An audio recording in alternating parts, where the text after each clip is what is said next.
Hi guys, thanks for joining me today. I'm Marilyn and my channel is Making with Marilyn. Now I have an HTV Ront auto press and you can see it right back behind my left shoulder. Well, some of us that have those have found that the pressing mat that came with it isn't always that great. Sometimes it breaks down and it just doesn't always do a great job of providing firm, even pressure. So I made two upgrades to my heat press. I got a replacement pad, and then I added the Teflon sheath that you see on the top. Well, yesterday I was watching somebody's live video, and my YouTube friend Ruji Crafting was in there. And she asked me, "Hey Mara, do you think that you can do license plates on the HTV Ront heat press?" So I told her I didn't know, I'd try. Now, in this video, you're going to see the first time I did it, it wasn't a great success. So I figured out an adjustment, and the second time it was.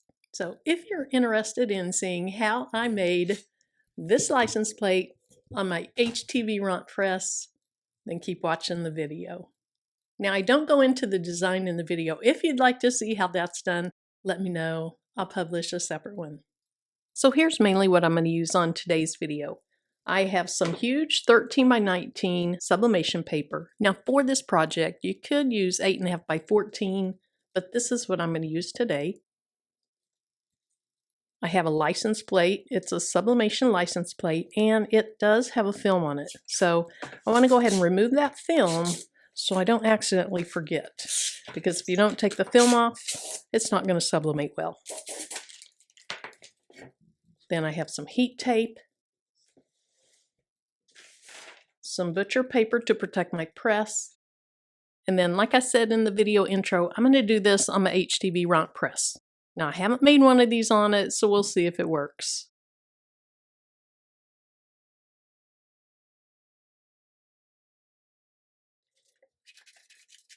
Now, when I made my design, I made it slightly larger than the license plate.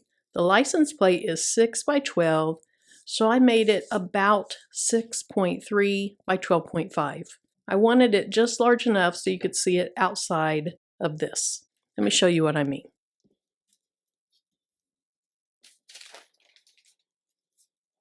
With it being sublimation, you need to mirror your image.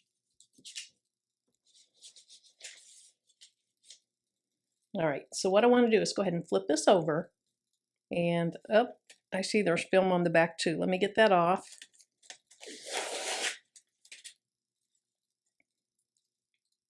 And then without handling it a whole lot, I don't want to get the grease or oils from my hands on it. I'm just going to go ahead and put it down. Now notice how you can barely see the design below it, beside it, and above it. That's exactly what I want. And since there's words on here, I want to keep it pretty straight.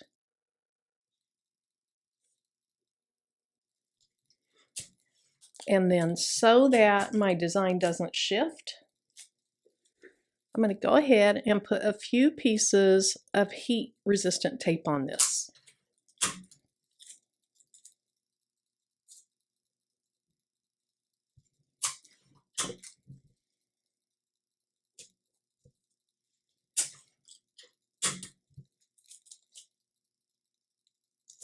Now, with there being ink outside the blank as well as through these holes, you really need to protect the pad on your heat press.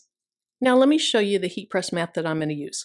When I got my HTV Ront, it came with a squishy pad. I didn't like it. It seemed to break down quickly, so I bought this replacement off of Amazon. I trimmed it down, and now it fits perfectly. So this is a very dense, very thick, and I think it's going to give it a much sturdier pressure or much more even pressure. All right, so like I was saying, we have ink outside the design and also through those holes. So you do want to protect that pressing mat. So I have a double layer of butcher paper under it. And then I will also put a Teflon sheet under it. The replacement pad was somewhere around $25.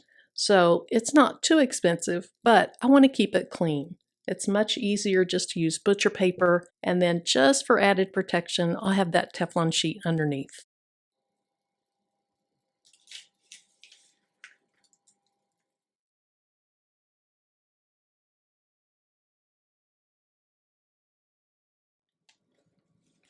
All right, let's go ahead and look at this.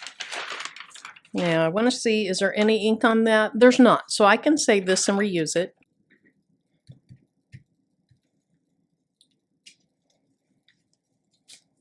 And then remember, this was taped down. So let me go ahead and flip this over.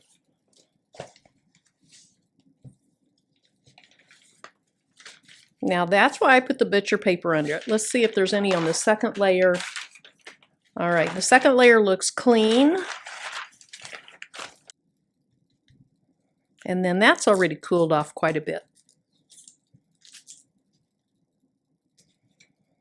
Now, if it hadn't cooled off, you wouldn't want to just swipe this across the paper, because then if it's still hot enough to sublimate, you could get ghosting or blurring.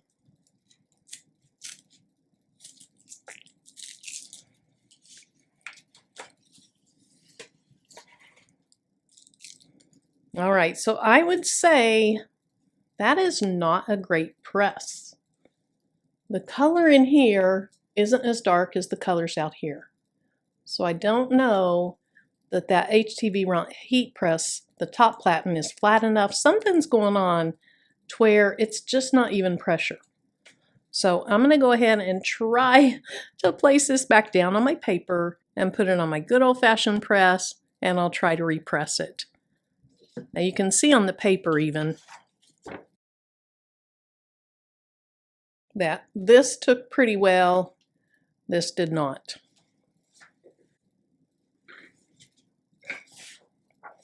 Now I might not get this lined up perfectly, but I think we're going to be able to tell if the other heat press does a better job.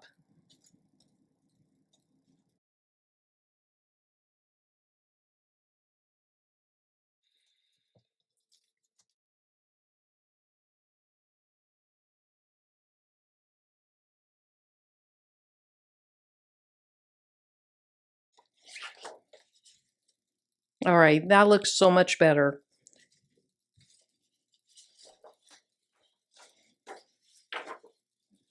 See, the ink release looks much better. I can still see a little bit extra there, just very slightly, but it is definitely much more uniform. And then again, this looks great.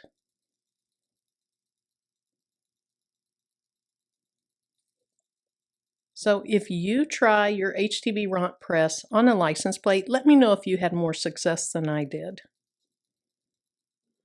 Now, I just wasn't happy with that result. So I have another license plate. I've already peeled the plastic off of it. Here's the first one I did. And then this time, instead of just having my replacement pad, which again is very dense, very thick, I'm going to have this little squishy foam mat under it. This is what came out of the HTV Ront pressing pad. This and a piece of metallic, kind of a fabric paper. So I'm going to put this down first, and then this. Hopefully that'll give it a little bit more pressure. All right, so we're going to do everything just the same. Enough tape that it doesn't shift. Then I'm going to put it back under the HTV Ront press.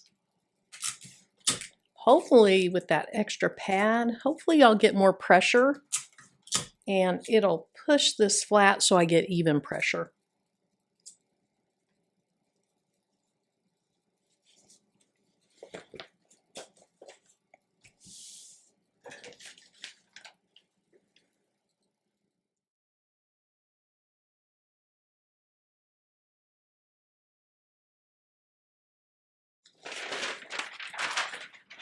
Okay, I really hope this comes out better this time, because I'd like for everybody to be able to use their HTV Ront presses for this.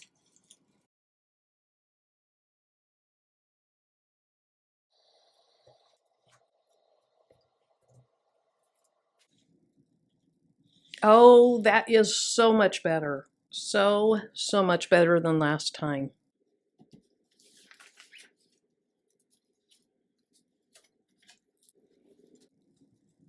Look at that.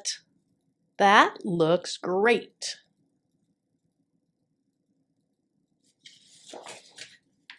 Now here's the paper. I can still see slight differences in it, so the ink release wasn't exactly even, but it is so much better than last time. Adding that extra pad under the replacement pad did the trick.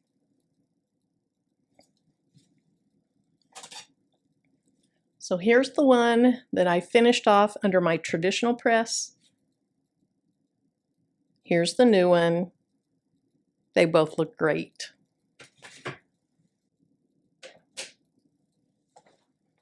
There, turn that bright light off. Maybe you can see it better. So there's that one. Here's this one. It might slightly be lighter than this one, but all in all, I think that is a success, and I love it. Remember, I did press this one twice. So if you have an HTV Ront press and you're having issues, first of all, I thought it made a big difference once I changed out the pad. The pad that came with it I just didn't care for, and I like this replacement pad. Then on a hard substrate that just has to have good, firm, even pressure, putting the foam core that I cut out of that HTV Ront press, putting that under the replacement mat, that did the trick. Now, I'm so glad I did this second one. I really didn't want to leave you with the results of the first one, so I hope you enjoyed this video, and until my next one, bye-bye. Now, one last thing before I go. I also bought this to put on the top platen of the HTV Ront press. Now, there are some wrinkles in this. They don't cause problems with most things, but I really was afraid that up against a hard substrate like this, they might interfere with it. So if you're wondering, why doesn't she have that on the top? That's why.